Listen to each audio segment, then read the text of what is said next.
ada seorang pun yang datang kepada Bapa kalau tidak melalui aku. Kenapa dalam kitab Yohanes Yesus berani mengatakan aku? Siapa sih dia? Kalau dia bukan Tuhan, nggak mungkin dia berani mengatakan akulah jalan kebenaran, betul kan?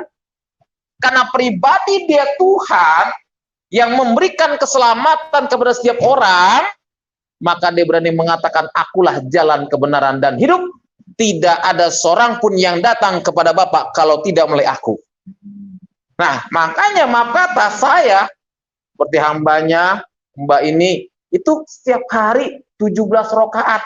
Ihdinas siratal mustaqim. Ya Allah, tunjukkanlah aku ke jalan yang lurus. At-tahiyatu mubarakatuh shalawatu thayyibatu lillah. Assalamualaikum, gak ketemu. Belah kiri lagi, assalamualaikum, gak ketemu. Yang ketemu temannya, wah, berdepan muka.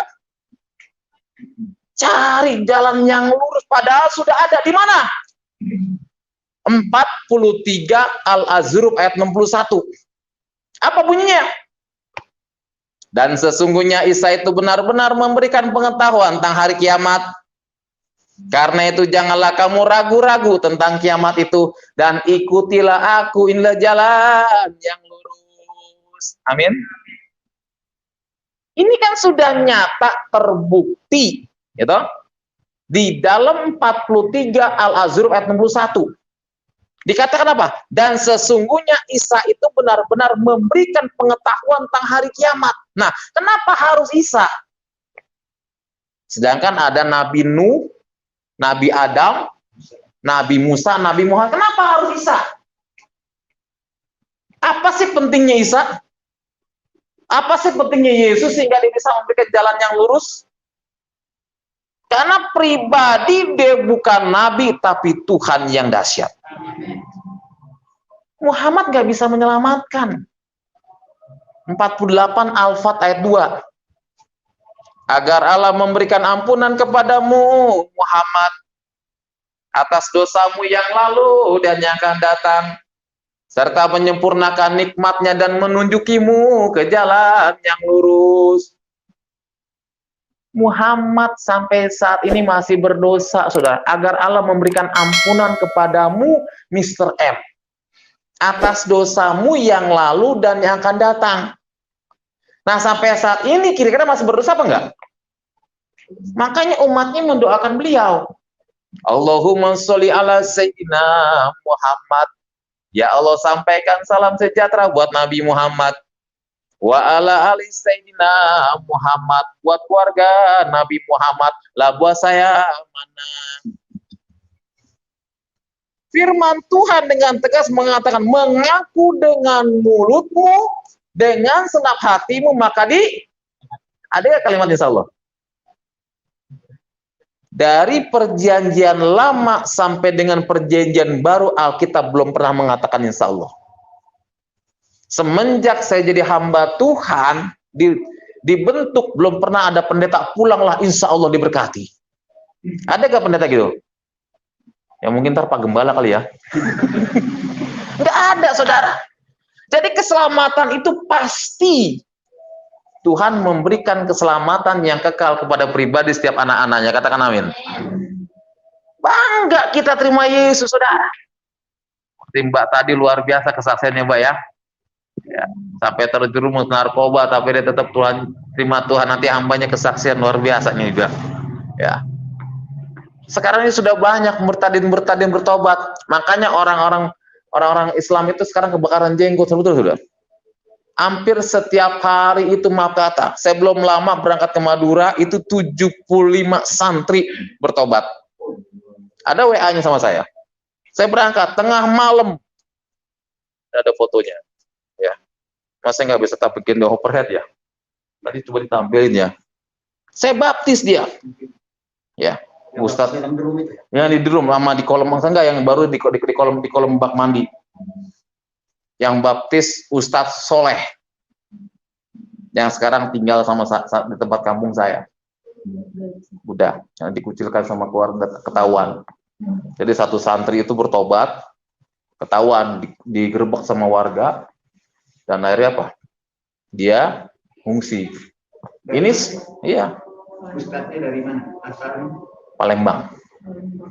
Ustadznya dari Palembang asalnya. Dia itu salah satu ya Muslim garis keras, tapi sekarang puji Tuhan, Tuhan ubahkan semua. Makanya banyak saat ini apa? Padi sudah menguning dan siap untuk dituai. Kalau padi sudah menguning dan siap untuk dituai, kita anak-anak Tuhan jangan tidur, betul gak? Anak Tuhan jangan tidur, siap mengambil padi yang sudah menguning. Nanti lihat, gereja akan buka pintu lebar-lebar buat para murtadin. Amin. Akan buka pintu lebar-lebar gereja. Kenapa? Mereka itu haus akan kebenaran firman Tuhan. Saya banyak foto-foto saya di anak-anak pesantren, saya pelayanin di pondok pesantren dan sebagainya. Mereka haus sebenarnya. Haus tentang kebenaran. Tapi bersyukur kepada Tuhan, Tuhan itu sudah siap. Amin. Padi sudah menguning dan siap untuk dituai. Kita lah yang akan menuai mereka. Dan gereja siap buka pintu buat mereka. Haleluya, amin. Siap buka pintu buat mereka. Lihat nanti, lihat. Sebab apa? Karena firman Tuhan mengatakan, sebab kemuliaan Kedar hanya tinggal apa?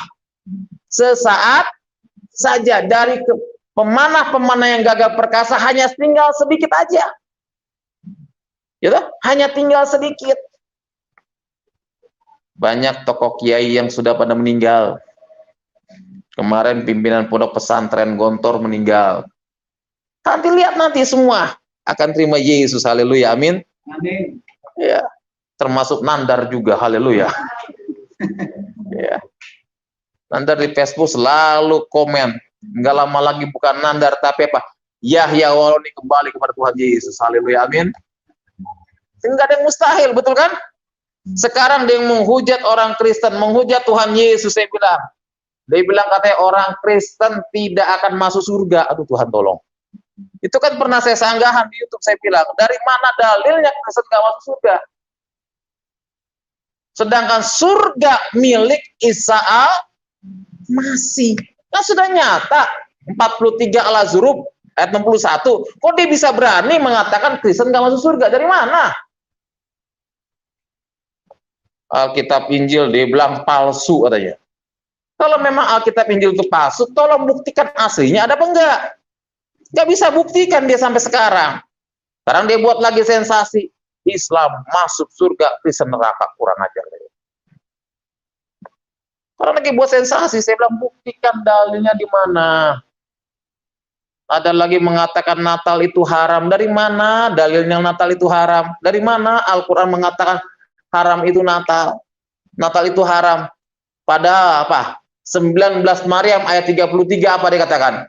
Dan kesejahteraan semoga dilimpahkan kepadaku pada hari kelahiranku. Ada orang tanya saya, Pak, emang Yesus lahir tanggal 25 Desember ya? Ya emang di Alkitab nggak tertulis kan? Tapi Yesus lah pasti lahir ke dunia. Pasti lahir. Kenapa? Ini nyata di Al-Quran. Jadi ngucapin selamat Natal itu nggak haram, saya katakan. Siapa bilang sih haram? Saya bilang dari mana haram ngucapin selamat Natal? Saya bilang orang Islam yang ngucapin selamat Natal kepada orang Kristen tidak mengurangi akidahnya. Betul saya bilang. Saya pernah masuk di Facebook bilang gitu. Saya katakan kalau Anda Muslim, saya bilang punya saudara Kristen ucapin selamat Natal, saya bilang tidak mengurangi iman saudara. Kenapa di Al-Quran nggak dijelaskan kok? Nggak ada hadisnya di Al-Quran mengucapkan selamat Natal itu haram. Selamat Natal itu akidahnya berkurang. Nggak ada kok. Sampai saat ini nggak ada yang bisa membuktikan. Makanya kadang-kadang salah kaprah mereka itu. Dibilang Natal itu haram, nggak boleh ngucapin selamat Natal. Loh, maaf kata nggak boleh pasang pohon Natal. Kalau memang nggak boleh ada pasang pohon Natal dengan lagu Natal katanya haram, jangan tinggal di sini, betul kan? Di hutan tuh ya. Gitu. Di hutan kan nggak dengar lagu Natal, kan? Ya kalau tinggal di Indonesia kita ke mall lagu Natal di setel, kan? Gitu. Kita jalan kemana-mana lagu Natal ada di bulan Desember. Kalau memang nggak mau dengar lagu Natal, jangan tinggal di sini, tinggallah di hutan. Ada suara beruang, itu kan? Ada suara apa jangkrik, tinggal di situ. Saya kadang-kadang salah kaprah mereka, tidak boleh, haram itu. Dekat pohon Natal haram. Aduh Tuhan tolong saya bilang. Dekat pohon Kamboja enggak haram. Aduh. Ini kadang-kadang mereka salah kaprah. Makanya kemarin saya jelaskan di YouTube, saya bilang, tidak haram hukumnya mengucapkan selamat Natal. Ketika kita mengucapkan selamat Natal, tidak akan mengurangi akidah kita. Makanya saya bersyukur tiap tahun saya Natal Islam dan Kristen. Tiap tahun saya. Tiap tahun. Kemarin ustadznya Pak, gimana tahun ini kita Natal gak? Insya Allah saya bilang. Kita akan adain Natal. Tapi pakai protokol. Kemarin lurahnya bilang, Pak Pendeta, boleh Natal, cuman 1,5 jam aja. Aduh, 1,5 jam saya bilang. Doa aja udah 1 jam saya bilang. Iya, mengucapin selamat Natal udah setengah saya bilang. Habis dong. Iya, kami tiap tahun Natal Islam dan Kristen. Itu kalau kami mau Natal, orang-orang Islam itu pada ngecat gereja. Perbaiki genteng yang bocor, diperbaiki. Terus tembok-tembok yang dicat sama mereka. Itu luar biasa kami di sana. Di daerah apa namanya, daerah tempat kami pelayanan Sumawono, GPDI, daerah GP. Nah dulunya gereja itu tidak dibolehkan ibadah sama mereka. Ini kesaksian saya. Kenapa saya bisa masuk? Dulunya mereka tidak boleh ibadah di situ. Setiap kami ibadah dilarang. Jangan ibadah, berhenti. Ya udah, tetap saya berjalan. Tapi lambat laut Tuhan nyatakan di tempat itu tahun, kalau nggak salah tahun 2013. Di daerah itu kekeringan air. Padahal bulan Desember loh. Kering kampung itu, kemarau, saudara. Sama sekali nggak ada air. Sampai-sampai ustadznya bilang, Pak Pendeta, kok gereja kok nggak kekeringan air? Iya, saya bilang, puji Tuhan, saya bilang. Boleh gak saya ngambil air sembahyang 1 ember aja? Oh silakan, saya bilang. Diambil 1 ember, dibawa ke rumahnya. Ambil lagi 1 ember, saya bilang, Pak, gini aja lah, saya bilang. Alirkan air ini ke musolah, ke masjid. Saya bilang. Jadi apa? Mereka dari masjid ngambil sembahyang di sumur gereja. Saya bilang itu dasar sumur haleluya, saya bilang. Itu cuci muka apa? Nah, daerah apa? Saya bilang, Pak, Bapak sudah ngambil air sembahyang di sumur kami, izinkan kami ibadah. Oh iya, enggak apa-apa, Pak Pendeta. Kami kan lagi dekor-dekor. Saya biasa kalau Natal kan cuma hanya jemaat aja berapa orang gitu kan. Dia tanya, loh, ini kok ulang tahun Pak Pendeta? Kok namanya Yesus? Dipikir ulang tahun saya. Saya bilang, tidak Pak, ini ulang tahun Tuhan saya. Setiap tanggal 25 saya memperingati kelahiran Yesus. Sama dengan yang namanya Maulid Nabi, kelahiran Nabi Muhammad. Kalau Maulid kan perjalanan Nabi Muhammad dari Gua Hiro, menerima wahyu. Iqra ya Muhammad, bacalah nama Tuhanmu. La an Nabi Horia Jibril, aku nggak bisa baca tuh Tuhan. Kasihan amat Nabi nggak bisa baca. Iqra ya Muhammad, baca atas nama Tuhanmu. Oke, Nabi Muhammad itu ummi, sudah nggak bisa baca tulis. Nggak bisa, makanya dia kalau dapat wahyu, mulai siapa? Sahabat Nabi. Ditulis 22 tahun, 22 bulan, 22 hari turunnya Al-Quran, nggak langsung. Makanya apa? Muhammad ketika dia meninggal dunia, dia kata, ummati, ummati, hai umatku, selamatkan diri masing-masing, aku nggak bisa menyelamatkan engkau. Ya Rasulullah, siapa yang bisa menyelamatkan aku? Isa ibni Maryam marohula kalimatullah. Isa anak Maryam yang akan menyelamatkan engkau. Wal awalu wal akhiru, dialah yang awal dan yang akhir. Oke kan doanya Muhammad, ya Allah dekatkan aku dengan Isa anak Maryam yang maha tinggi. Itu doanya Nabi Muhammad. Makanya kita bersyukur orang Kristen datang ke Tuhan gak pernah dibatasi waktu dan keadaan, betul gak? Nggak ada waktu dan pembatas. Beda dengan agama saya yang lama. Aduh, belum jam 12, belum boleh sholat. Kenapa? Allah belum bangun. Betul nggak? Dibatasi mesti jam 12 baru sholat. Kalau belum jam 12 nggak boleh. Kalau kita kan enggak. Ke gereja jam berapapun Tuhan nggak pernah protes, betul nggak? Nggak ada Tuhan protes. Tapi yang membatasi waktu pribadi kita sama siapa? Sama Tuhan, betul nggak? Aduh Pak Pendeta, maaf saya agak terlambat ke gereja. Kita yang membatasi waktu kita sama Tuhan, ya. Tuhan nggak pernah batasi waktu. Kapanpun kita mau datang ke Tuhan, firman Tuhan mengatakan, ketuklah pintu maka akan kau dibuka. Tuhan siap loh buka pintu buat kita loh. Tapi kita kadang-kadang nggak pernah ngetuk pintu hatinya Tuhan, betul nggak? Kadang-kadang ngetuk pintu hati Tuhan pas ada masalah. Maaf ya, betul nggak? Pas ada masalah baru rajin ke gereja, baru rajin baca firman Tuhan. Oh, kalau zona nyaman, nggak pernah ketuk pintunya Tuhan, perpuluhan nitip. Aduh Tuhan tolong.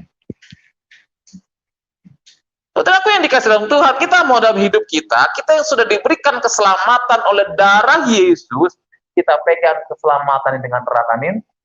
Pegang Yesus, kita pertahankan Yesus sampai apa? Sampai inna lillahi wa inna ilaihi rajiun. Aku tetap cinta Yesus.